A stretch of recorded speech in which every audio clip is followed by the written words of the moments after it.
இன்னைக்கு வீடியோவில் நம்ம ஹேவ் ஹேஸ் எங்கே யூஸ் பண்ணுறது, எப்போ யூஸ் பண்ணுறதுங்கிறது பார்க்கலாம். ஓகேவா?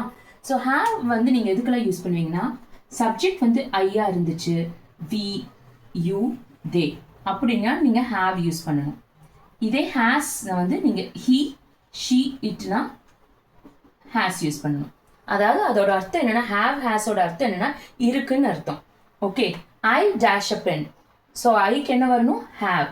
ஐ ஹாவ் அ பென். ராம், ராம்னா வந்து ஒரு பாய் இல்லையா, third person singular, he she இதுல வரும். ஹீ அப்போ has, he has an apple. அவன்கிட்ட ஒரு ஆப்பிள் இருக்கு. Sita and Gita dash a house. So சீதாக்கும் கீதாக்கும் ஒரு வீடு இருக்கு. ஓகேவா? ஸோ சீதா கீதா ரெண்டு பேரும் ப்ளூரல், அப்போ தே மாதிரி தான் நம்ம கன்சிடர் பண்ணணும். அப்போ ஹேவ். ஓகேவா? அடுத்தது வி டேஷ் அ சிஸ்டர். எங்களுக்கு ஒரு சிஸ்டர் இருக்காங்க. ஸோ எங்களுக்கு ப்ளூரல் வி. ஓகேவா? ஸோ ஹேவ் தான் யூஸ் பண்ணணும். ஓகேவா? இப்போ தேக்கு என்ன வரணும்? ஷீ வந்துச்சுன்னா என்ன வரணும்? இது கமெண்ட்ஸ்ல சொல்லுங்க. ஓகேவா? புரிஞ்சுதா? தேங்க்யூ.